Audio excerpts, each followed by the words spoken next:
Lord, thank you for bringing us all here together this morning again, while we celebrate the resurrection of the Savior this morning. And we keep moving through the Scripture, and we know that all Scripture points towards Christ, and our lives should mirror that and also point towards Christ. So let us remember that and teach us today through your word. Amen. All right, we're going to look at the Philistines made a terrible mistake. That's going to be the topic today.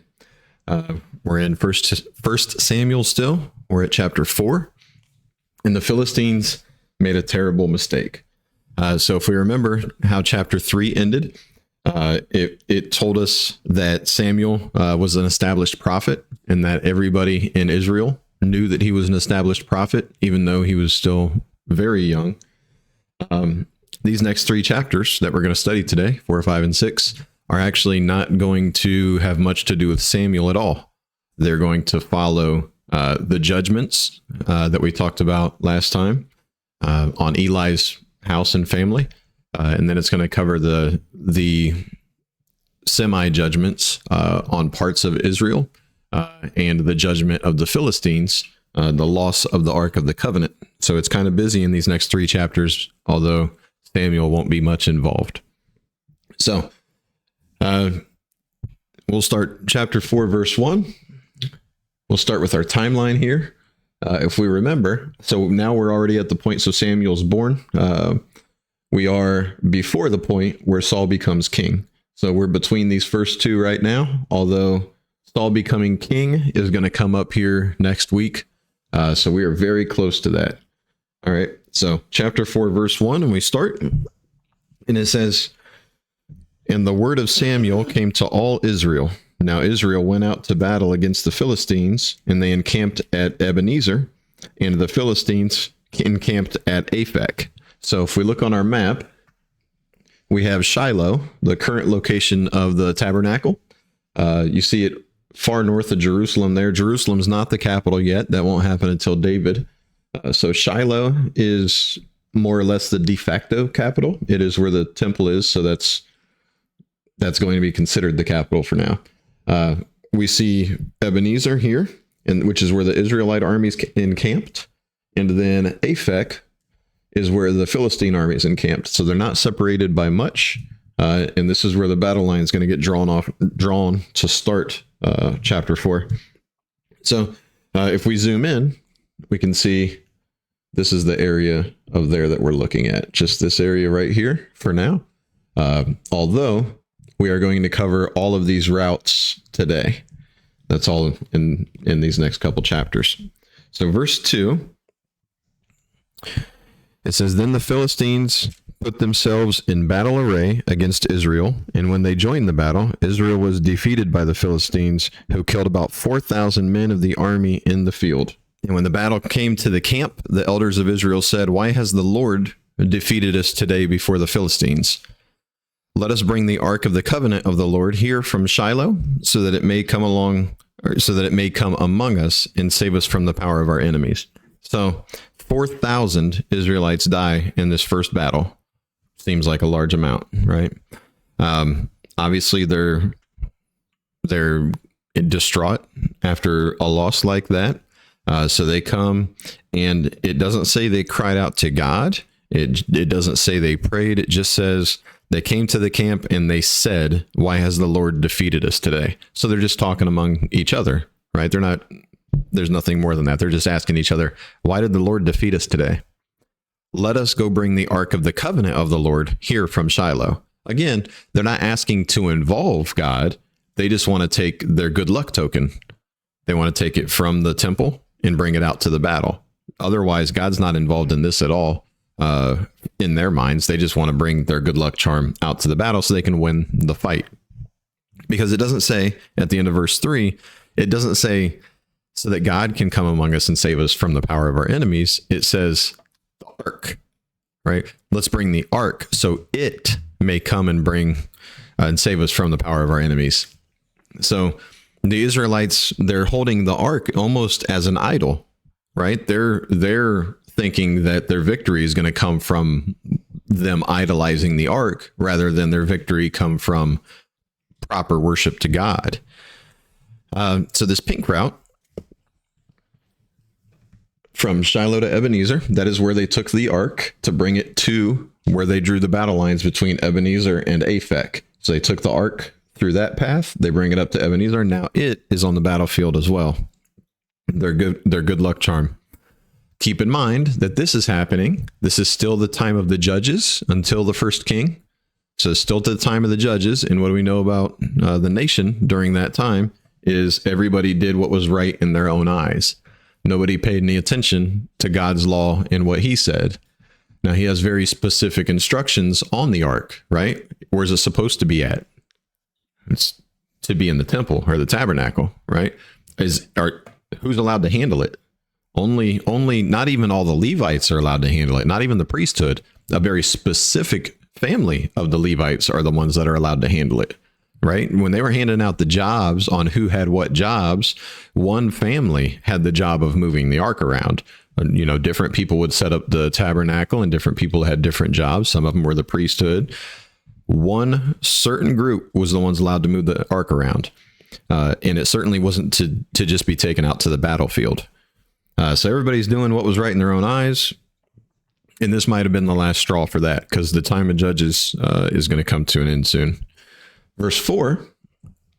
So the people sent to Shiloh and brought from there the ark of the covenant of the Lord of hosts, who was enthroned on the cherubim.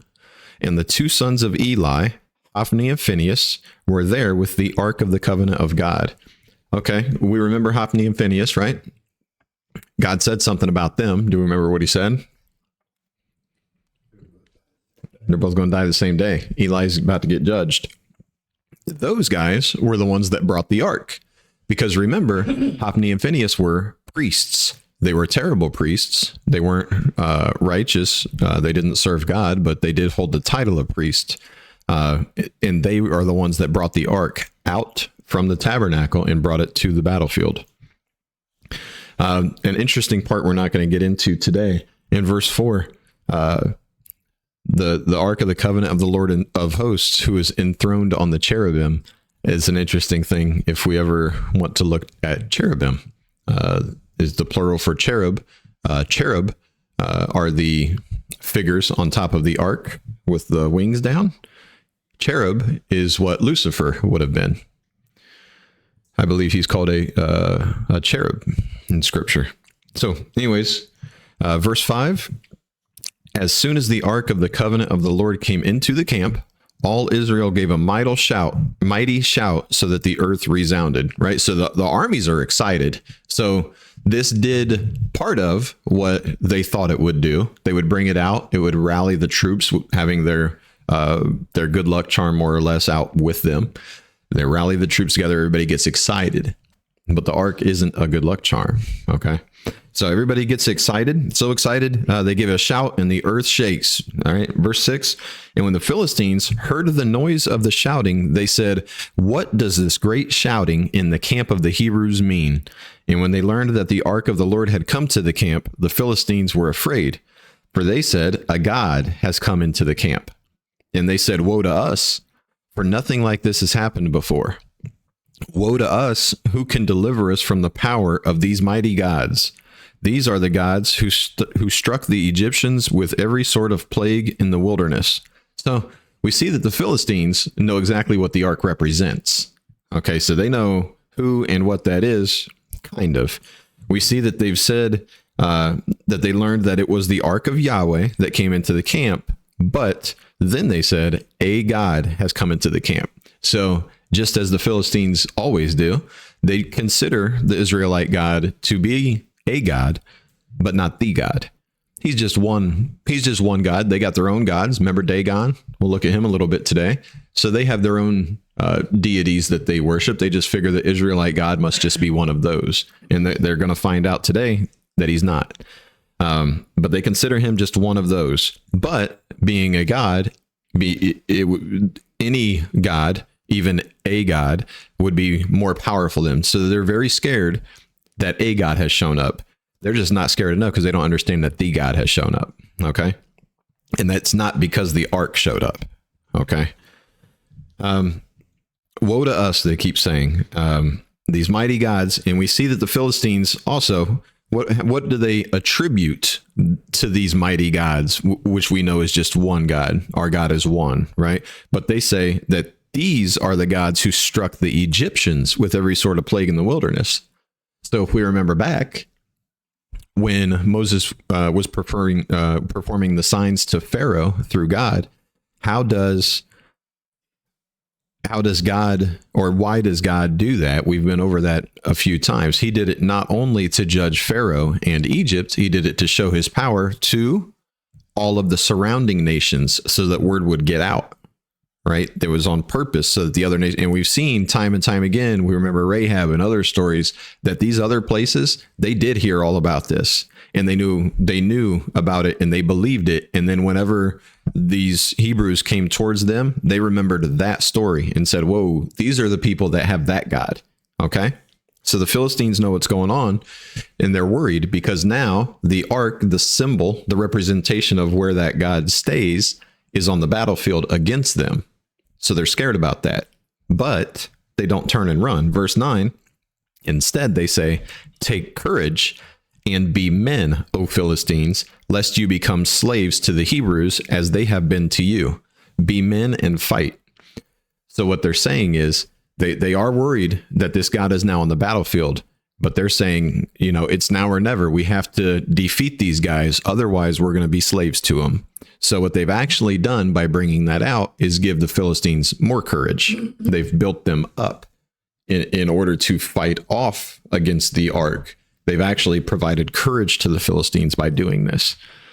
It's an interesting bit of providence where you can see God's hand in that. Verse 10 says, so the Philistines fought and Israel was defeated. First time ever that the Israelites were defeated in a march with the ark. Why is that? They weren't told to march with the ark. Okay. The other times they were told to march with it, and God did the fighting. This time they brought it out as a good luck charm, and God said, we'll see if your charm works. And it did not. Israel was defeated, and they fled, every man to his home. And there was a very great slaughter, for 30,000 foot soldiers of Israel fell. And the ark of God was captured, and the two sons of Eli, Hophni and Phinehas, died. So a lot happened in those two verses. We have our fulfillment of the prophecy that was given to Eli, that the two sons would die on the same day, die by the sword. They died in battle. The 4,000 men that had died during the original battle, as mournful and terrible as that was for everybody, this was 30,000 more. And more than these 34,000 men now, they've also lost the ark of God, which to them means God no longer lives in Israel. He lives wherever they took the box. Okay, so in their minds, they've just lost their God to the Philistines. And in the Philistines' mind, they've just defeated the Israelite God, and they're taking him back as a war trophy. Okay, so a lot has happened there.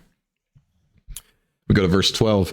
And a man from Benjamin ran from the battle line and came to Shiloh the same day with his clothes torn and dirt on his head. What's that mean? It means he was mourning, right? If you tear your clothes and put dirt on your head, you're in mourning, right? When he arrived, Eli was sitting on his seat by the road watching, for his heart trembled for the ark of God. So Eli, remember, he's living and working in the tabernacle. He's a more kind of a foster parent to Samuel. And his boys are out in this battle, and he can hear and he knows what's going on. He's getting old, so he doesn't have much vision, but he's sitting there waiting, and his heart trembled for his sons? No, his heart trembled for the ark of God. And when the man came into the city and told the news, all the city cried out. And when Eli heard the sound of the outcry, he said, "What is this uproar?" Then the man hurried and came and told Eli. Now Eli was 98 years old, and his eyes were set so that he could not see. So Eli was old and did not have vision. Okay. Verse 16, and the man said to Eli, "I am he who has come from the battle. I fled from the battle this day." And Eli said, "How did it go, my son?" And he who brought the news answered and said, Israel has fled before the Philistines, and there has also been a great defeat among the people. Your 2 sons, Hophni and Phinehas, are dead, and the ark of God has been captured. It says, as soon as he mentioned the ark of God, Eli fell over backward from his seat by the side of the gate and broke his neck and died. For the man was old and heavy. He had judged Israel for 40 years. So the order of things that this messenger told Eli, there's been a great defeat. The Israelite army ran. Both of your sons have died. Eli's still good. Eli's still good. Verse 18 says, as soon as he mentioned the ark. Okay, so the last thing the messenger tells him, and the ark of God has been captured. In verse 18, as soon as he mentioned the ark, Eli fell over and broke his neck and died. Okay, that's a lot of bad news all at once. Now, the broken neck thing, that's going to come back. But this is the end of almost, I guess, still one more piece, the judgment against Eli's house, right? Eli and his 2 sons are now dead. There's no other priesthood from that family. But there's still one more thing that has to happen, because remember, God said, I'm going to leave one person for the purpose of wailing, weeping, crying. Okay. So there's still one left. Verse 19. Now his daughter-in-law, the wife of Phinehas, was pregnant and about to give birth. And when she heard the news that the ark of God was captured, and that her father-in-law and her husband were dead, she bowed and gave birth, for her pains came upon her. In other words, she got bad news that drove her into labor early. Okay. Verse 20, and about the time of her death, the women attending her said to her, do not be afraid, for you have borne a son. But she did not answer or pay attention. And she named the child Ichabod, saying, the glory has departed from Israel. And that is what Ichabod means. Literally, the glory has departed. Okay. Because the ark of God had been captured, and because of her father-in-law and her husband. So even in naming the child, it seems like the prime area that the mourning is coming. Surely she is sad about Eli and her husband. It keeps pointing that out, but it always lists the ark being the main source of grief. Okay. Verse 22, and she said, the glory has departed from Israel, for the ark of God has been captured. So she named her child. She's dying, giving birth, and she's not going to survive the birth. Okay. So she's naming the child, the glory has departed, because the ark's gone. For the ark of God has been captured. So you can see that in their minds, once the ark is out of the nation, the glory of God is out of the nation. The glory is in the ark. And if the ark's gone, they have no God. And the problem is they're treating this like a pagan god. Oh, you stole my figurine. You stole my idol. Now I don't have one anymore. When God doesn't work that way. That was his ark. It is important, but it's important because it's his ark. Okay, that's the only thing that makes it important. Otherwise, it's a box. Okay, there's a lot of boxes. There's one that belongs to the Lord. Okay, and we do the same thing with sometimes with our symbolism. Well, it represents God, right? No, it's fine to have something that reminds us of God. We have Easter. Sometimes we have crosses or pictures, and as long as that just reminds us of God rather than representing God, we're in good shape. The second that represents God, we're wrong. Okay, God can't be represented by things that he created. All right. So chapter 5, verse 1. When the Philistines captured the ark of God, they brought it from Ebenezer to Ashdod. So that's a pretty good trip. They're all the way at the top where the battle took place, and they took that all the way. That's not going to show up, but all the way down in that corner, Ashdod. They took the ark all the way down that coast, which is all Philistine controlled. It is the modern area, at least in the southern part of where Palestine still is. Gaza is just south of Ashdod there.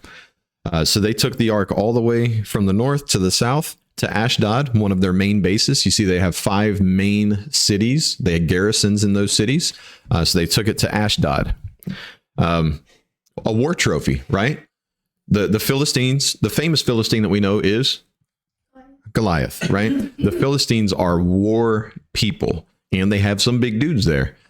So these war people with some big dudes, naturally, they defeat this mighty God that they've been talking about for so long. They want to go ahead and bring their trophy back to their main city, right? And we'll see what they, in verse 2, then the Philistines took the ark of God and brought it into the house of Dagon and set it up beside Dagon. So if we remember, Dagon is the deity that the Philistines, he's very prominent in the Old Testament. There are a lot of writings that aren't in the Bible that talk about Dagon. So we do know a lot about him. A lot of the Mesopotamian cultures worshipped this deity. Fish body on the lower half, and then human on the top half. So this is the statue, similar, that would have been in their temple. This is their God. So they take the Ark of the Covenant in, and they set it beside this Shmo and say, okay, this is your war trophy. So, we can't miss, this is not an accident, right? They take the God of Israel, they believe, and set it in submission to their God in his temple. You understand what's going on here? They took a little shot there. I'm sure they got some humor out of it. More humor to follow, though. So they set the Ark of the Covenant beside this thing in its temple. Verse 3, and when the people of Ashdod rose early the next day, behold, Dagon had fallen face down on the ground before the ark of the Lord. So they took Dagon and put him back in his place. So here you go. These are not little tiny, this is not something that the wind blew over. All right. This is their deity statue. All right. This is not a small thing. This is who the Philistines worshipped. So they would have had a sizable stone statue. It didn't just fall over.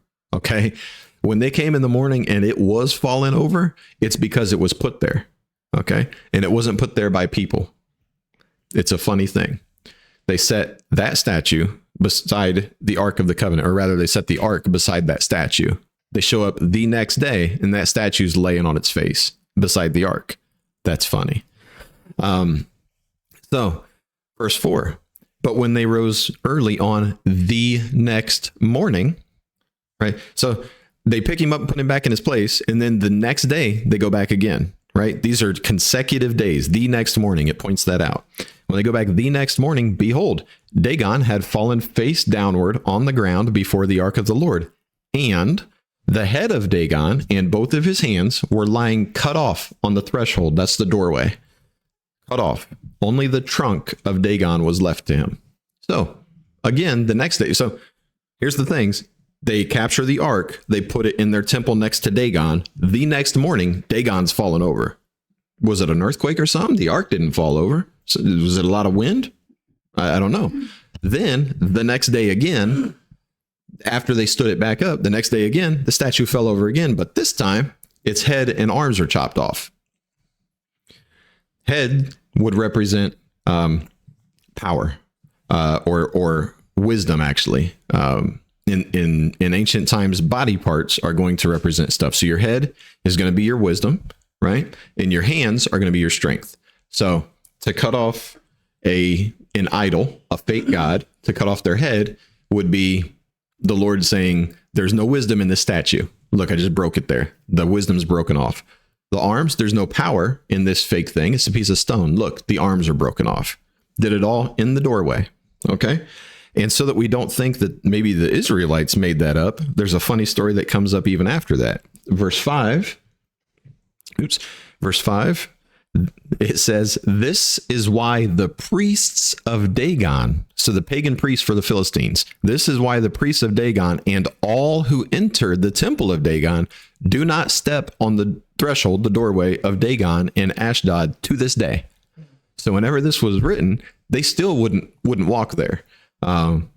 There's some debate on whether they made a different entrance that they could go into so they wouldn't have to go through that one, or if they just kind of stepped over it so they wouldn't step on it. But they definitely picked up a little bit of paranoia since their God just got defeated the next 2 days in a row after they put the ark in his temple. Okay.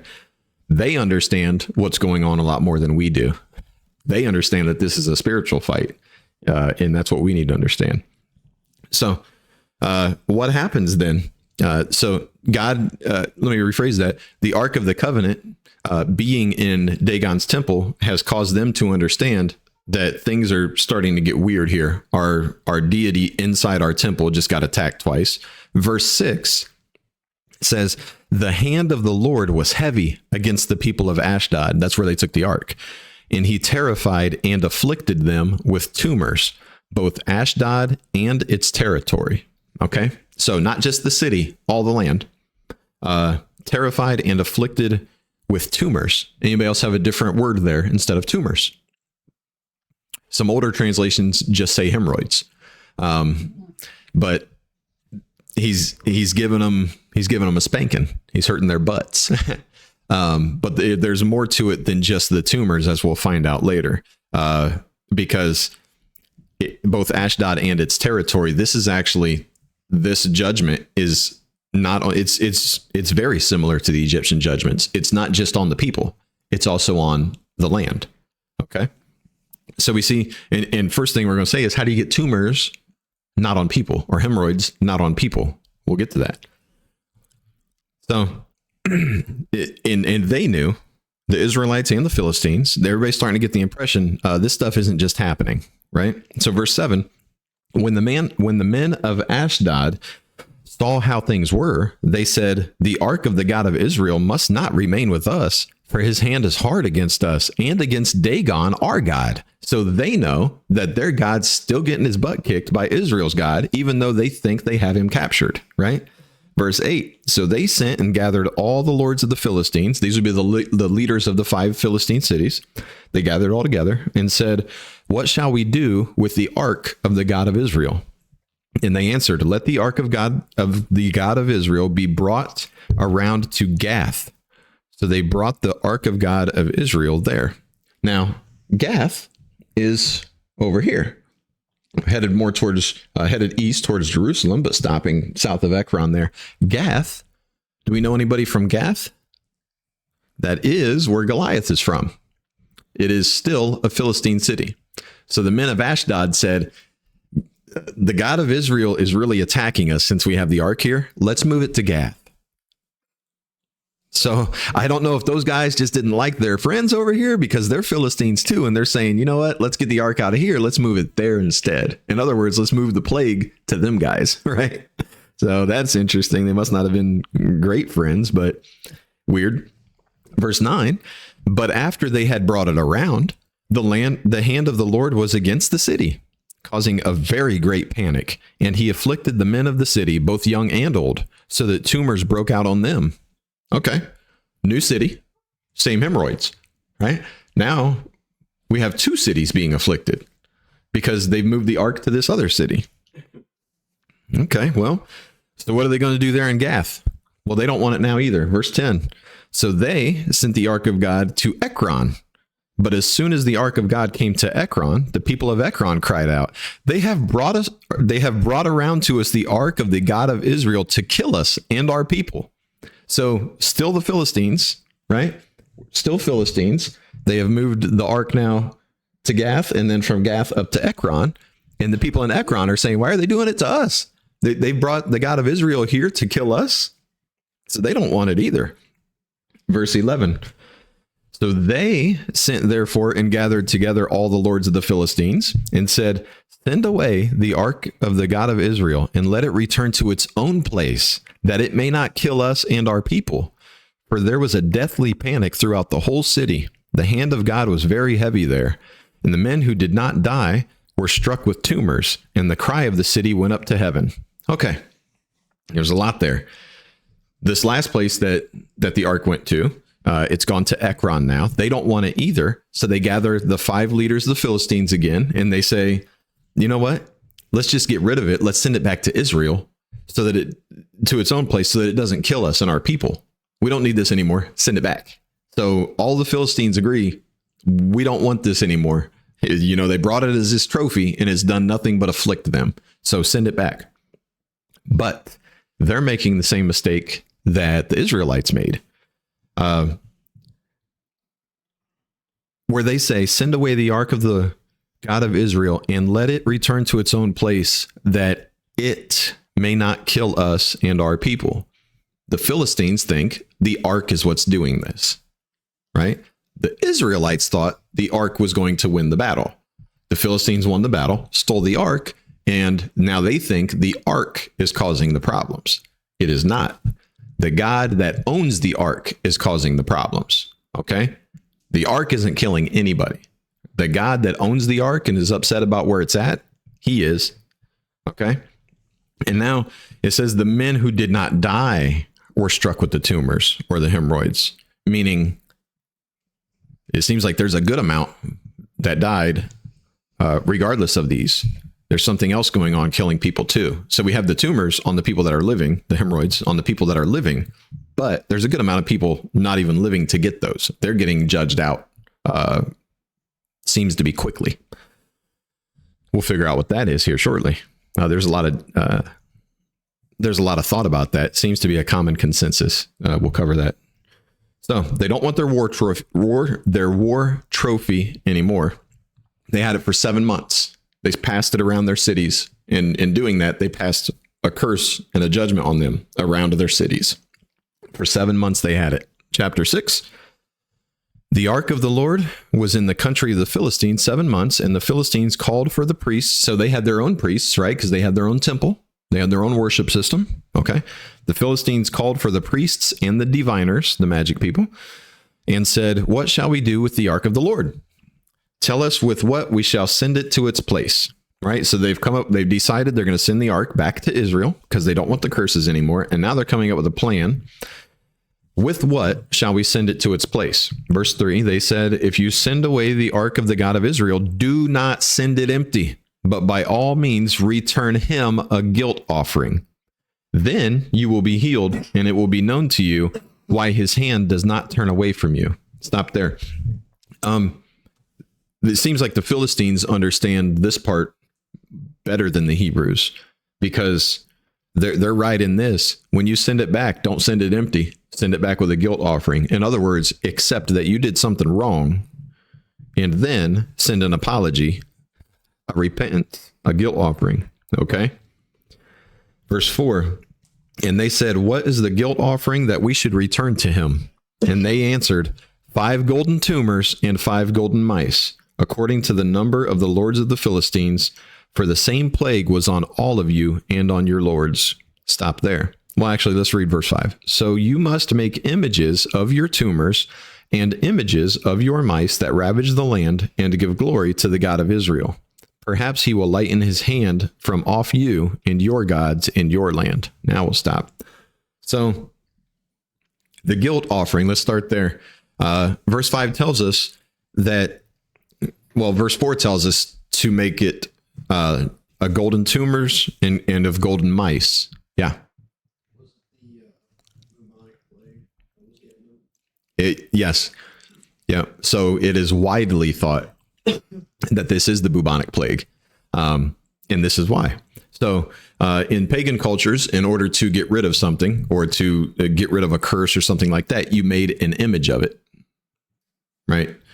So that's why they're making the images of the tumors, and that's why they're making the images of the mice. They're doing 5 of each because there's 5 Philistine lords or elders or cities, okay, governors, whatever we want to call them. There's 5 leaders of the Philistines. So they make 5 of each thing, 1 to represent each.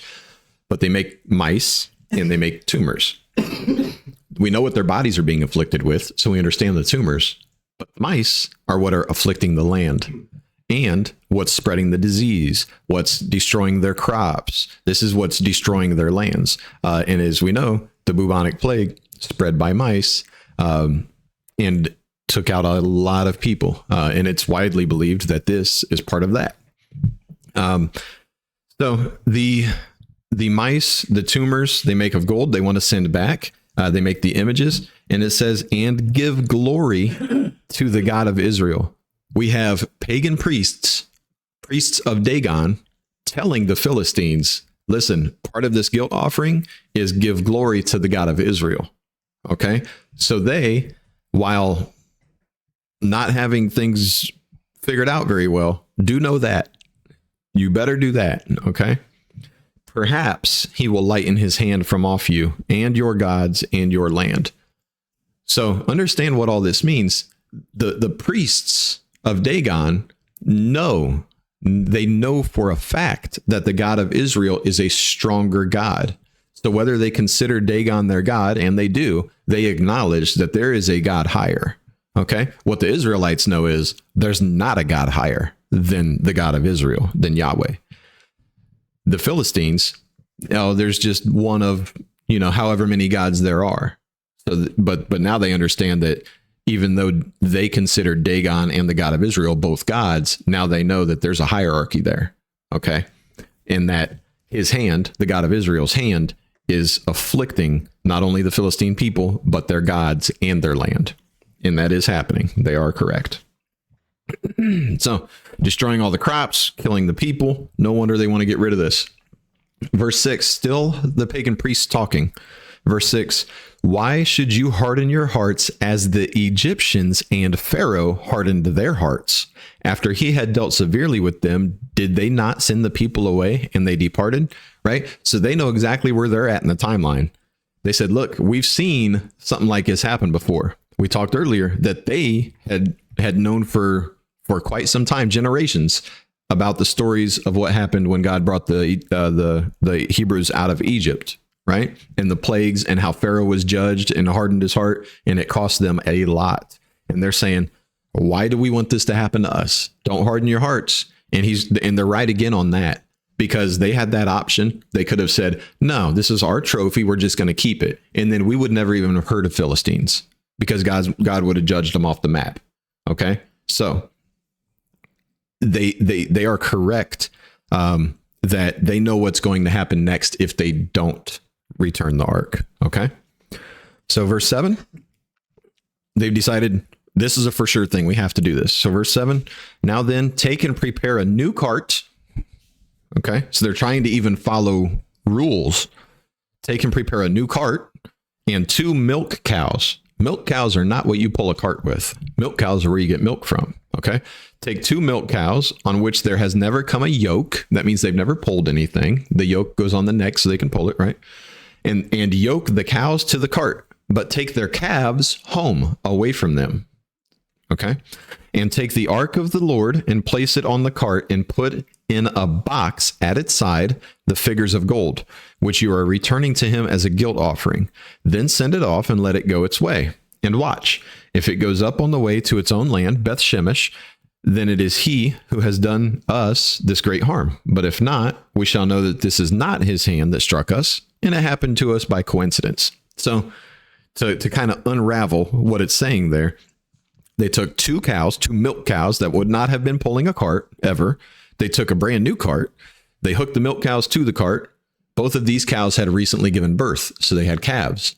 They separated the mothers, the milk cows, from the calves, sent the calves home so that the mother cows would naturally want to go back to the mother cows would naturally want to go back to the calves, right? You separate them from their young, they're going to want to go to their young. But after they separated them, they put the ark on the cart and then put another box on the cart with the ark to hold the stuff they made, their guilt offering. Okay.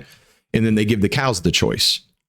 Do the cows want to go back to their young, which they would naturally want to do? Or would the cows take this ark to a foreign land they've never been for? They never pulled anything. They've never been yoked. Would the cows take that to Israel? Or would the cows go to their young? And that's how they decided. That's how we'll know, right? If they go back to the young, we'll know that it's just a coincidence. If they take the ark to Israel, then we'll know, yep, that's what happened. God was judging us. Okay, so they know exactly what's going on. Verse 10, the men did so and took 2 milk cows and yoked them to the cart and shut up their calves at home. And they put the ark of the Lord on the cart and the box with the golden mice and the images of their tumors. And the cows went straight in the direction of Beth Shemesh along one highway, lowing as they went. They turned neither to the right or to the left, and the lords of the Philistines went after them as far as the border of Beth Shemesh. So the cow, if you've ever seen a cow out and about, they're either just standing there, laying there, or they look drunk, right? They just kind of wander around. Okay. These cows went straight directly to Beth Shemesh along one highway. And it says they did not turn to the right or the left. In other words, them cows were GPSed to Israel and they were headed that way. The Philistines wanted to see what was going to happen if the cows are going to go to their young or if the cows are going to go to Israel. And the Philistines followed them all the way to the border of Beth Shemesh. And then when they got to the Israelite territory, they said, okay, this is what happened. Now we know. Verse 19. Now they're talking about the Lord now, God. He struck some of the men of Beth Shemesh. Those are Israelites. Okay. Why would God be striking Israelites? Well, it's going to tell us. Because they looked upon the ark of the Lord. He struck 70 men of them, and the people mourned because the Lord had struck people with a great blow. Now, let's stop there for just a second. Some translations here are going to say maybe 50,070 or something like that, 30,070. Some just say 70. Whatever the translation is on the number doesn't really matter for this story, but I do know that there's dispute on one of the shapes of the numbers really makes a difference. So there's dispute on what that shape actually is, if it's 70 or if it's actually thousands. Yeah. 50,070. Yeah. Either way, a great slaughter. But the number isn't what's important here, right? Or at least it's not the point. The concern is Beth Shemesh, which is a Levite city, a Levitical city. So this is a city of the priesthood, Beth Shemesh is. Why are those guys peeking around the ark? They know the rules. The Philistines didn't know any better, right? The Israelites, the Levites, they're supposed to know better. So he struck down those with a great blow. Verse 20, then the men of Beth Shemesh said, who is able to stand before the Lord, this holy God? And to whom shall he go up away from us? And so they sent messengers to the inhabitants of Kiriath Jearim, saying, the Philistines have returned the ark of the Lord. Come down and take it to you. So now the Israelites are doing the same thing that the Philistines were doing. They're saying, hey, the ark's back. Surely they're happy about that, right up until a lot of people die for handling it inappropriately. Now they want to get rid of it too, this Israelite city. So they call the people at Kiriath Jearim to come get it. Come get this. Chapter 7, verses 1 and 2, it says, and the men of Kiriath Jearim came and took up the ark of the Lord and brought it to the house of Abinadab on the hill. And they consecrated his son, Eleazar, to have charge of the ark of the Lord. From the day that the ark was lodged at Kiriath Jearim, a long time passed, some 20 years, and all the house of Israel lamented after the Lord. Okay. So we know what lamented means. It means they were crying. A lamentation is a weeping over a specific thing. They were crying about something. This would have been likely because, so we know where the ark came out of. It came out of Shiloh. What's not told to us is it seems that Shiloh was destroyed after that battle. So there is nowhere to take the ark back to now. There's no more tabernacle right now because it got destroyed. So they take it to an Israelite city, Beth Shemesh, and then, it's mishandled and it gets sent back up to Kiriath Jearim. Now, it just so happens, right, that Eleazar gets consecrated to now be the priest in charge of the ark. Eleazar is of the right bloodline. He's supposed to be in the priesthood to be in charge of the ark. That's why after this thing travels around for 7 months and we're just spreading chaos through the Philistine countries and even through the Israelites when they mishandled it, when it gets to where it's supposed to be or who it's supposed to be with, the ark is here for 20 years. No issues, right? Because he is handling it the way he's supposed to. Eleazar is. But all of Israel lamenting probably because they didn't have a temple anymore. No more. They saw the temple, the tabernacle, as the house for God. They saw the ark as being his presence, and they saw the temple or the tabernacle as being the house. There's no more house for the presence of God now in their minds. It's all is lost. We need to get a house back up right away. It seems like they maybe felt abandoned by God those 20 years, even though we have no mention of the Philistines attacking them during that. I imagine they had their fill from recent events. 20 years that it was there, and they were sad. They were probably confused, trying to figure out why after the ark did come back, why is it judging Israelites now? They're thinking that the ark is what's afflicting them, just like the Philistines. They get confused, but it's not the item, right? It's whose item it is. We need to remember that. If we remember being Easter, if we remember, Peter was thought himself to be pretty brave and bold, but when Christ got taken, he wasn't. Right? Peter lost all that vigor for a time when he denied Christ. And he was confused, and then he came out of it, right? And then Jesus restored him, and he went on to do good things, really good things. All the disciples were confused after the crucifixion. All the Israelites are confused right now. They think that God's left them, even though the box came back. When it came back, it afflicted them. So they think God's left them.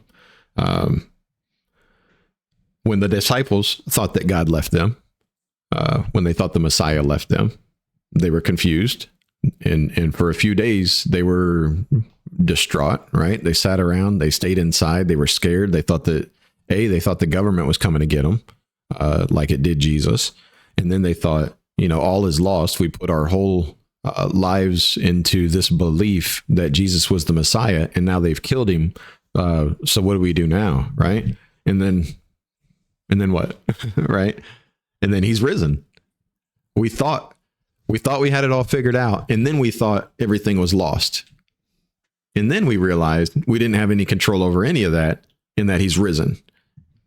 All right. So the best thing, the happiest thing, what they ended up spending the rest of their lives telling people was how they came out of their slump when they were down, right? We thought everything was lost, and then he rose, and then we knew, right? Then there was no guesswork anymore. I thought he was the Messiah, or we thought he was. Remember on the road to Emmaus, we thought that he was the one. They thought so, but then he died, and then they didn't think he was the one anymore. But funny thing is, when you bring yourself back from the dead, people tend to believe what you say then, right? So that after this, then they believe, then their beliefs, I should say, are more concreted. Then they're ready to go. Okay. And after Pentecost, they took off. So the main point is we shouldn't be concerned with how we think things should go, right? The Philistines thought, we capture the ark, we're going to run Israel into the ground. We've captured their God. The Israelites thought, we bring the ark out, we're going to run the Philistines in the ground because we've brought our God out. Forget how you think things should go, because that's not how these things went, right? Even when the ark went back to the Israelites, they thought, we got our God back, everything's good. They never lost their God. They lost the box. Okay. And now, again, this is God's box. Okay. It's a very important box, but they didn't lose their God. Okay. And we don't either. So we need to remember that. Be concerned with what he's doing through our circumstances. What was God's plan when he let the ark be captured? What was God's plan when he brought it back?